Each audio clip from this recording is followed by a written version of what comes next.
नमस्कार विद्यार्थी मित्रांनो, चला तर आज आपण 17 डिसेंबर 2025 रोजी UGC नेट संदर्भातला आलेलं जे महत्त्वाचं अपडेट आहे त्या संदर्भातला अपडेटेड व्हिडिओ मी तुमच्यासाठी घेऊन आलेला आहे.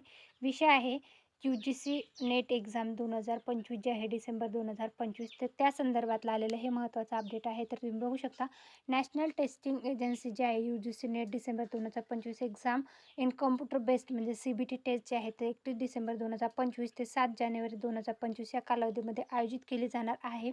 याच्यामध्ये जे आहे तर त्याचं शेड्यूल जे आहे म्हणजे टाईम टेबल जे आहे तर ते प्रसिद्ध झालेलं आहे. तर त्या संदर्भातला हा संपूर्ण व्हिडिओ आहे. तरी ज्या विद्यार्थ्यांनी MPSC आयोगाची परीक्षा आणि UGC नेटसाठीच्या दोन्ही ॲप्लिकेशन भरलेले आहेत, आता त्यांना स्वतः जे आहे तर ते प्राधान्य देण्यात येणार आहे की तुम्हाला कुठली एक्झाम द्यायची, MPSCची द्यायची की UGC नेटची द्यायची. तुम्ही तुमचा प्रेफरन्स देऊन तुम्ही एक्झाम देणार आहात.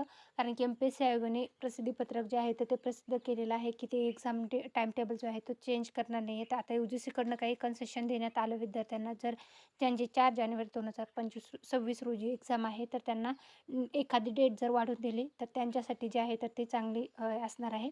परंतु ही UGC नेटची एक्झाम जी असणार आहे तर ती होणार आहे 1 डिसेंबर 2025 ते 7 जानेवारी 2026 या कालावधीमध्ये घेतली जाणार आहे. कम्प्युटर बेस्ड एक्झाम असणार आहे. मग सब्जेक्ट्सनुसार सब्जेक्ट्स कोड देण्यात आले, तर एक्झामची डेट देण्यात आली आणि एक्झामचा टायमिंग शिफ्टनुसार जे आहे तर ते देण्यात आलेलं आहे. UGC नेट 2025-26साठीची ही भरती प्रक्रिया जी आहे तर त्या संदर्भातलं एक्झाम टाईम टेबल संदर्भातलं आलेलं हे महत्त्वाचं अपडेट आहे. तर त्या संदर्भातला हा संपूर्ण व्हिडिओ होता. जर तुम्ही UGC नेटसाठी अर्ज केला असेल आणि MPSC ग्रुप बीसाठी पण अर्ज केला असेल, तर त्या संदर्भातलं काही अपडेट आल्याच्यानंतर मी नक्कीच तुमच्यासाठी घेऊन येईन. परंतु सध्या तरी त्या संदर्भातलं काही अपडेट आलेलं नाही आहे. पण ही होती UGC नेट एक्झाम 2025-26साठीचं जे टाईम टेबल आलेलं आहे त्या संदर्भातली अपडेटेड माहिती आवडल्यास व्हिडिओला लाईक करा, चॅनलला सबस्क्राईब करा आणि तुमच्या फ्रेंड्स फॅमिलीपर्यंत व्हिडिओ शेअर करा.